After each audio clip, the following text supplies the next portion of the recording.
Salut, j'aimerais vous montrer quelque chose. Ça va faire des semaines que je me pose la question de comment je vais bien pouvoir mettre tout ça en forme, alors je me lance parce que de toute façon, d'autres viendront après moi et synthétiseront ces informations avec d'autres. Tout ce que je vais te présenter est vérifiable. Tu trouveras tous les liens nécessaires dans la description de cet épisode. J'insiste sur ce point, toutes les informations sont vérifiables, et je t'invite d'ailleurs à aller tout vérifier par toi-même. Ce qui m'a particulièrement troublé, ce sont les probabilités étonnantes. Vont-elles au-delà du hasard ? Ce sera à toi d'en décider. Mais en ce qui me concerne, j'ai trouvé ça très étrange.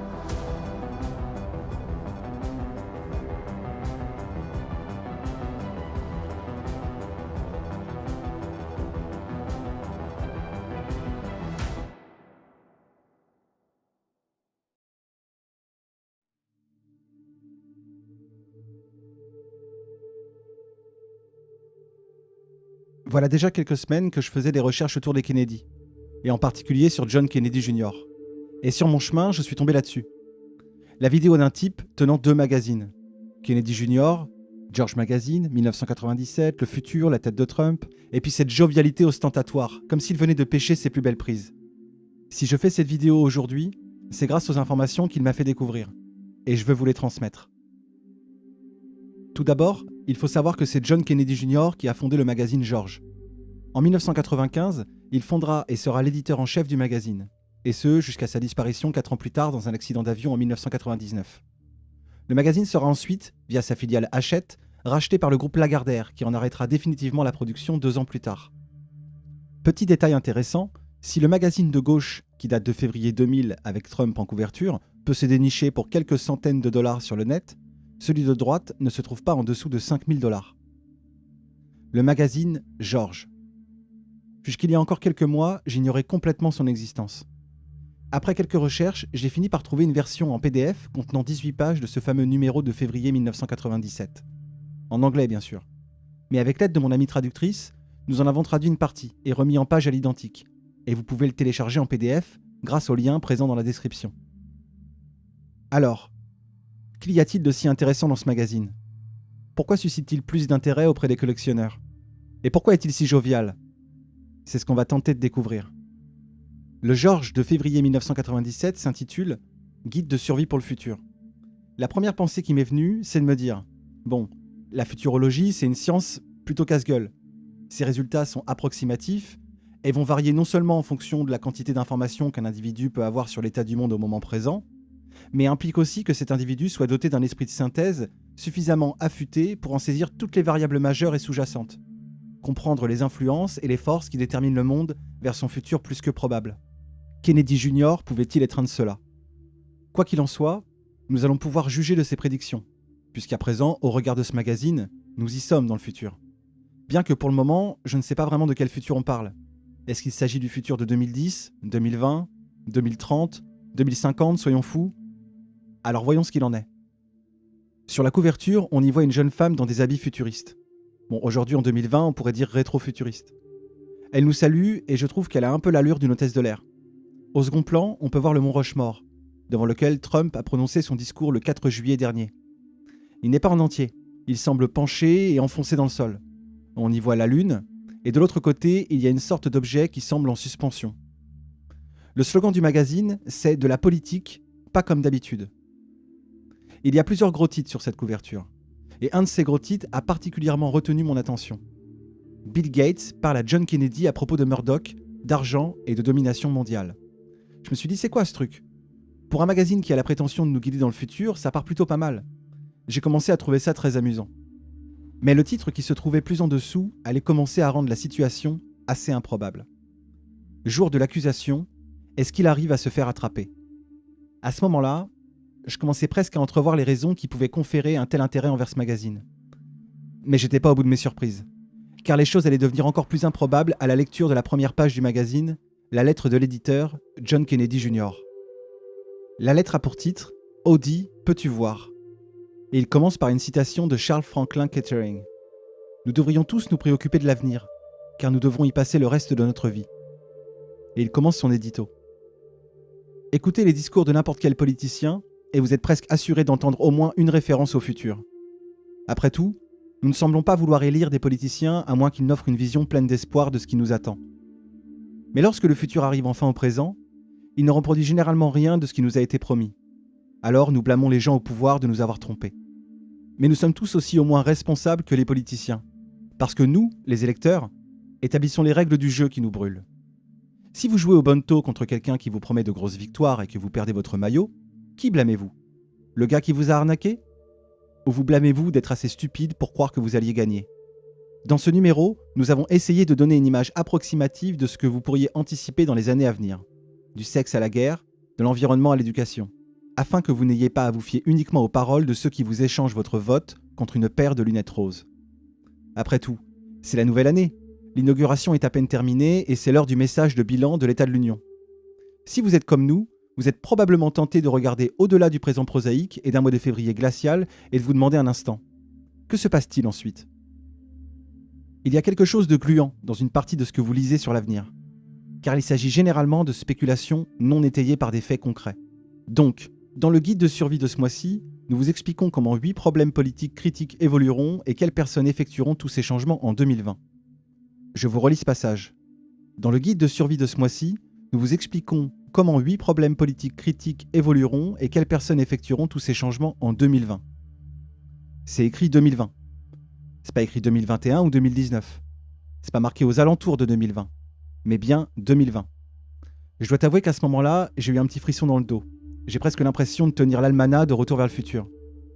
Kennedy Jr., Bill Gates, Hillary Clinton, la domination mondiale, des changements planifiés, dans un magazine qui prétend justement être un guide pour le futur, et pas n'importe lequel, celui de 2020. En plus, on peut maintenant affirmer que le contenu de ce magazine s'adresse bien à nous. Je veux dire, temporellement parlant. Ce message nous est adressé, à nous, habitants de la Terre, en 2020. Et il continue en écrivant. Il n'y a pas de magie dans notre choix d'année, sauf si vous avez à peu près mon âge. Ce serait à peu près le moment où vos chèques de sécurité sociale vont, si nous continuons sur notre cours actuel, rebondir. Et plus loin, il écrit. Dans ce numéro, Edward Tenner, auteur d'un livre récent sur l'effet revanche de la technologie, s'entretient avec Wendell Bell, professeur futuriste à l'université de Yale. Carl Sagan se penche sur le cosmos pour imaginer un monde dont il est le président. Et Bill Gates répond à la question émergente, si toute la politique est locale, que se passe-t-il lorsque nous sommes tous connectés dans le village planétaire?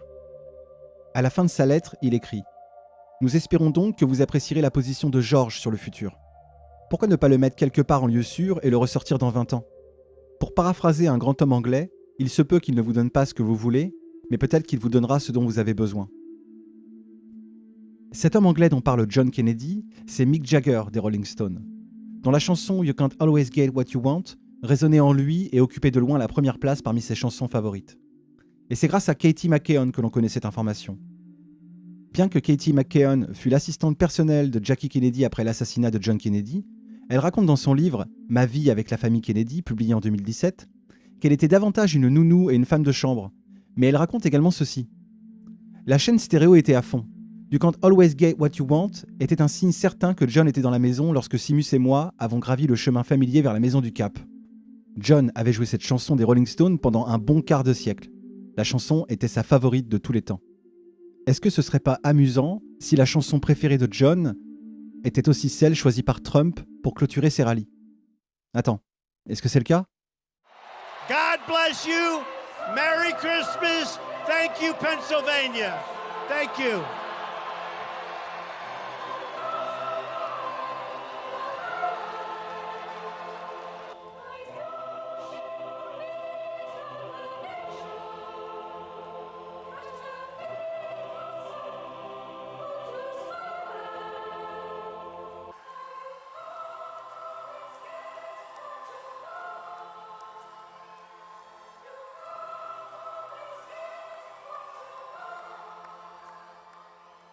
La chanson favorite de Kennedy Jr. est jouée à la fin des rallyes de Donald Trump depuis 2016. Mais j'avais quand même un doute. Peut-être que tout cela n'était que le fruit du hasard. Car après tout, si ça se trouve, Donald Trump et John Kennedy ne se connaissaient même pas. Dites-nous ce que cela fait d'être ici, sachant qu'il y a des photos de Kennedy, John, JFK Jr. Voici donc le bureau présidentiel qui est très connu. Et je peux vous montrer la photo de John avec le panneau juste ici. C'est un panneau. Il n'y avait pas de panneau avant, mais quand Franklin Roosevelt s'est retrouvé derrière ce bureau, il a demandé un panneau.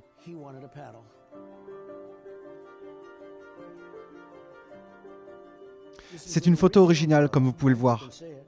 Et c'est juste là et ça s'ouvre. Et voici John Kennedy, John. C'était un de mes amis. Il se préparait, il allait vendre son magazine George. C'était un vrai ami, un type formidable. Et il allait se lancer en politique. Il aurait été très difficile à battre. Il avait beaucoup de choses pour lui, y compris le physique. On n'est plus censé parler de physique sous la génération Lincoln, mais il avait le physique pour. Alors je te pose la question à toi, jeune entrepreneur. La chanson You Can't Always Get What You Want est-elle un hommage à John Kennedy Jr. ? Moi, je pense que la question, elle est vite répondue. La BMI et les Rolling Stones avaient d'ailleurs protesté en 2016 contre l'utilisation de la chanson par Donald Trump. Et ils l'ont même menacé de poursuite en juin dernier s'il ne cessait pas d'utiliser cette chanson lors de ses rallyes. Trump ne pliera jamais à ses vaines revendications. Et on peut d'ailleurs constater qu'il utilise toujours la chanson favorite de John pour ses fins de rallye, comme ce fut le cas cette année pour celui de Tulsa en juin dernier, ce qui déclenchera une fois de plus la vindicte médiatique sur le méchant Donald Trump.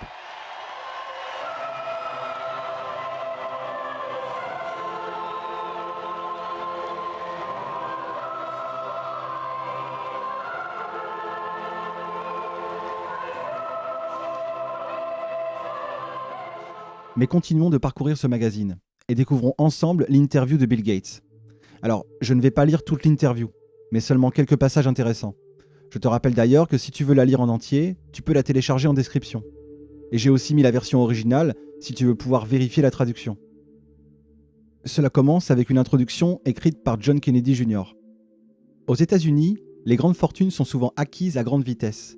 Mais personne n'en a jamais amassé autant et aussi vite que Bill Gates, le cofondateur, président et directeur général de la société Microsoft, âgé de 41 ans. Avec une fortune personnelle de plus de 20 milliards de dollars, Gates préside une société dont la valeur nette, plus de 100 milliards de dollars, est plus de 10 fois supérieure au produit intérieur brut du Zaïre. De plus, son nom est devenu synonyme de révolution de l'information. Sa réussite est d'autant plus étonnante que le jeune Gates était suffisamment sûr de sa vocation en 1975 pour quitter l'université de Harvard en deuxième année et faire équipe avec son ami de lycée Paul Allen pour poser les bases de la société Microsoft. Il est difficile de croire que le calme, la modestie et l'allure enfantine de Gates, à l'opposé de l'entrepreneur stéréotypé de l'époque, a transformé non seulement l'industrie informatique, mais aussi la façon dont des millions de personnes travaillent et communiquent entre elles. Dans le monde des affaires, cependant, certains disent que Microsoft, l'incarnation même de l'entreprise moderne, a adopté les pratiques commerciales prédatrices des mastodontes industriels de la vieille école tels que General Motors ou IBM, que la position de Microsoft sur le marché des logiciels se rapproche d'un dangereux monopole. En 1995, Microsoft a dû renoncer à son projet de rachat du producteur de logiciels Intuit. Accusé d'enfreindre la législation antitrust, en effet, au cours de mon entretien, la seule occasion qui a troublé l'extérieur placide du président de Microsoft a été lorsque j'ai évoqué cette question. Avec ces logiciels, omniprésents dans les bureaux et les foyers du monde occidental, M. Gates espère maintenant modifier la pratique et la perception du gouvernement. Selon M. Gates, tant que le gouvernement est prêt à embrasser la révolution de l'information, nous pouvons tous nous attendre à ce qu'il devienne plus petit, plus accessible et infiniment plus responsable. Pourtant, certains pensent que la vision de Gates du futur, une démocratie informatisée dans laquelle l'individu libéré par la technologie sera autosuffisant, pourrait facilement mener au scénario prédit par Aldous Huxley dans Brave New World ou dans 1984 de George Orwell. Loin de connecter les gens entre eux, affirment les critiques de Gates, l'ère informatique annoncera une ère d'aliénation sociale. Un monde où tout peut être acquis ou communiqué via son poste de travail et où il sera presque inutile de participer à ce que nous considérons comme la vie civique. Pire encore, il pourrait permettre au gouvernement de s'immiscer plus efficacement dans nos vies. Et voici la première question de John Kennedy. Il y a beaucoup de spéculations ces jours-ci sur la façon dont l'Internet va changer nos vies. Je suis particulièrement intéressé par la façon dont vous pensez qu'il va changer la politique et l'interaction des gens avec le gouvernement. Et Bill Gates répond. Il est possible d'améliorer la politique et la démocratie chaque fois que l'on dispose d'une avancée dans le domaine des technologies de communication. L'Internet est un outil qui vous permet de trouver des informations bien mieux qu'autre chose. Historiquement, la plupart des outils de communication étaient soit radiodiffusés, ce qui signifie que votre matériel devait plaire à des millions et des millions de personnes, soit personnels, et ne pouvait s'adresser qu'à un très petit public. Mais l'Internet permet à un seul individu d'accéder à des informations pratiquement illimitées sur un sujet donné. Kennedy pose la question suivante. Comment cela peut-il améliorer le processus politique ? Et il répond. Eh bien, disons qu'il coupe 5 milliards de dollars d'un programme quelconque. La plupart des gens n'ont pas assez d'expérience pour savoir si c'est une bonne décision ou non. Ils ne connaissent pas les questions politiques clés, les compromis à faire, ou la manière dont ce poste budgétaire particulier a été dépensé dans le passé. Grâce à l'Internet, vous pouvez non seulement prendre cette nouvelle et la relier à des informations de fond, mais vous pouvez également contacter et trouver d'autres personnes qui s'intéressent à cette question. L'Internet est évolutif en ce sens que si quelque chose attire vraiment votre attention, vous pouvez vous informer et vous impliquer sur le sujet autant que vous le souhaitez. Ce à quoi Kennedy répond. Ainsi, l'une des choses qu'Internet a changé est la dynamique entre les élus et leurs électeurs. Soudain, les gens de Washington ne sont plus les seuls à avoir accès à toutes les informations pertinentes sur une question donnée. Ce à quoi Bill Gates répond. Il est clair que les élus sont désormais plus responsables. Par exemple, s'il y a un vote important au Congrès, je peux rapidement savoir exactement comment mon membre du Congrès a voté, et même ce qu'il ou elle avait à dire.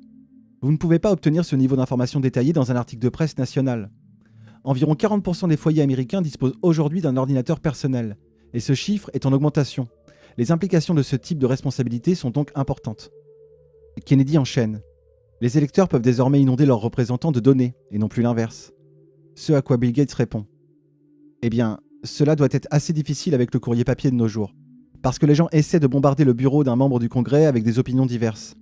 Électroniquement, c'est beaucoup plus facile. Les membres du Congrès peuvent utiliser leur courrier électronique comme une sorte de sondage, pour savoir combien de personnes étaient pour quelque chose et combien étaient contre. Kennedy pose la question suivante. Cela ressemble à la notion de démocratie directe de Ross Perot. C'est vers cela que nous nous dirigeons ? Et il répond. À l'avenir, la démocratie directe sera possible. Un exemple extrême serait de dire que, sur une base hebdomadaire, nous traiterons une question et que tout le monde votera pour elle. Mais personnellement, je pense que la démocratie représentative est meilleure. Les représentants élus peuvent être beaucoup plus avisés. Ils ont le temps d'écouter les deux aspects d'un problème et proposent souvent une solution qui n'est pas forcément évidente. À l'avenir, nous devrons choisir la démocratie représentative.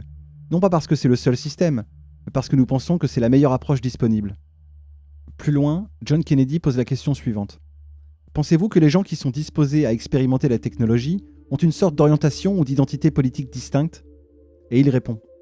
Eh bien, il y a beaucoup de gens impliqués dans la technologie qui sont très optimistes quant à ce que la technologie va apporter. Ils ont tendance à penser qu'il doit y avoir un moyen de structurer les mesures d'incitation de manière à réduire considérablement l'implication du gouvernement. Vous trouverez donc probablement beaucoup plus de libertaires dans le secteur technologique que partout ailleurs. Et Kennedy demande « Qu'en est-il des gens sur Internet ?» Ce à quoi Gates répond « L'Internet s'est suffisamment développé maintenant que vous y trouvez des gens de toutes les tendances politiques. Je pense qu'Internet représente l'avenir. C'est pourquoi vous avez demandé à Bob Dole de donner son adresse de site web dans le cadre d'un débat présidentiel. Tout homme politique veut être associé à l'avenir. Il n'y a aucun pays où je sois allé où les plus grands dirigeants politiques n'étaient pas désireux de s'asseoir et de discuter avec moi. Une partie de cet échange concerne la question légitime de savoir comment leur pays peut exploiter les avancées technologiques, et une autre partie consiste simplement à essayer de s'associer à la technologie et au brillant avenir qui en découle. Plus loin dans l'interview, John pose la question suivante. Sera-t-il possible de préserver notre vie privée dans un monde numérique ? Et Bill répond. La protection de la vie privée est une question très intéressante. Je pense que les gens sont un peu naïfs quant à la quantité de données qui existent aujourd'hui sous forme électronique à leur sujet. Certains pays émettent déjà des cartes à puce sur lesquelles figurent toutes vos données personnelles. Vous les utilisez pour bénéficier de prestations médicales, pour voter, pour vous identifier auprès de la banque, etc. Et John dit « Cela semble orwellien ». Bill répond « Vous savez, le degré de confidentialité accordé à chaque individu sera toujours une décision politique. C'est une décision qui appartient à chaque société. Les États-Unis sont le pays où on croit le plus en la vie privée. Donc, le gouvernement n'émettra probablement jamais de carte à puce. En même temps, les attitudes peuvent changer. Si par exemple les États-Unis traversaient une terrible période de terrorisme, les gens pourraient décider de fixer des limites un peu différentes en matière de vie privée. Je vous rappelle que ce magazine est de 1997, et donc je vous laisse méditer sur cette phrase. Plus loin, il y a cette question. Microsoft vient de conclure un partenariat avec NBC pour une chaîne d'information, un site web appelé MSNBC. Vous avez également lancé récemment Slate, un magazine en ligne. Au fur et à mesure que vous vous plongerez dans le monde de l'information, vos propres opinions influenceront-elles le contenu des informations que vous fournissez, comme Rupert Murdoch a fait de la chaîne d'information Fox un antidote à la partialité libérale perçue de la presse existante. Bill Gates répond « Cela ne m'intéresse pas. Je suis surpris que Rupert soit capable de garder des gens de qualité avec cette approche. Je veux dire, c'est très dangereux et peut-être inapproprié. Il prétend qu'il ne fait que réagir, que le reste de la presse a un parti pris libéral. Personnellement, je ne vois pas ça. » Non, bien sûr, Bill. T'as raison, aucun parti pris de la presse. Bref, je continue. Les gens que vous engagez pour être rédacteurs et écrivains, ils ont leurs propres opinions. C'est leur travail. Mon travail consiste à diriger une grande entreprise de logiciels. Je fais très attention à garder mes opinions politiques séparées. Pourquoi les garder séparées? Parce que l'alternative est inappropriée. J'ai mes opinions personnelles et puis il y a Microsoft, une entreprise qui s'implique dans très peu de choses politiques. Mes opinions personnelles sont celles que l'on attend de quelqu'un qui a l'impression d'avoir eu beaucoup de chance et que les ressources qu'il a sous sa coupe sont en réalité des ressources de la société. Je dois faire preuve d'ingéniosité dans la manière dont je vais les faire rentrer. Je finance des projets d'éducation, je finance le contrôle de population. Je suis très impliqué dans le programme United Way. Quand j'ai découvert cette phrase et que je l'ai répétée à certains de mes amis et aux gens que je connaissais autour de moi, ils ne m'ont pas cru, tout simplement. Alors que c'est bien écrit là, noir sur blanc. Mais continuons. John Kennedy pose la question suivante. Puis-je vous demander si vous êtes un démocrate ou un républicain ou un indépendant? Bill Gates répond. C'est une question délicate, car comme je l'ai dit, j'essaie de séparer mes opinions politiques de celles des autres. Je suis allé à un événement où j'ai dit que j'étais un démocrate, et cela a été couvert publiquement. Quand il s'agit de questions sur la façon dont les entreprises sont traitées et gérées, je ne souscrirai pas au point de vue des démocrates. Lorsqu'il s'agit de questions sociales, vous me trouverez du côté des démocrates. Comment l'immensité de votre richesse affecte-t-elle votre vie? Il répond. C'est une chose très étrange. Je pense qu'il est inhabituel qu'une personne puisse avoir autant d'argent. Cela vous semble étrange? Oh, très. Vous plaisantez? Quelqu'un qui a autant d'argent a une mainmise sur les ressources de la société. À mon avis, tout dépend de la façon dont on l'utilise. Je m'arrête là pour l'interview de Bill Gates. Ailleurs dans le magazine, on découvre cette double page avec écrit en très gros « Plateforme 2020 ». Le texte dit « Aucun politicien n'a jamais perdu un vote en invoquant l'avenir. Vous savez, nos enfants en méritent un meilleur. Et Bill Clinton est en train de construire un pont vers un avenir plus brillant. » Il s'agit là d'une petite touche d'ironie de la part de John, faisant référence au slogan de Bill Clinton, Bridge to Future, qu'il a utilisé pour l'élection de 1996. Je continue. C'est le mot le plus utilisé dans le lexique politique, mais les détails sont, comme d'habitude, rares.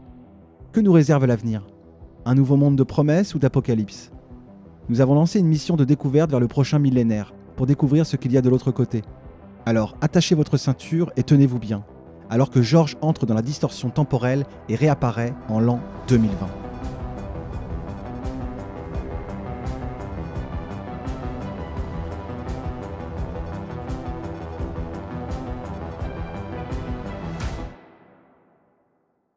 J'espère que ce premier épisode t'aura plu, que t'as appris des choses tout en passant un bon moment. Il y en aura d'autres, alors abonne-toi, active la cloche des notifications et surtout le plus important, n'oublie pas de partager. À très bientôt.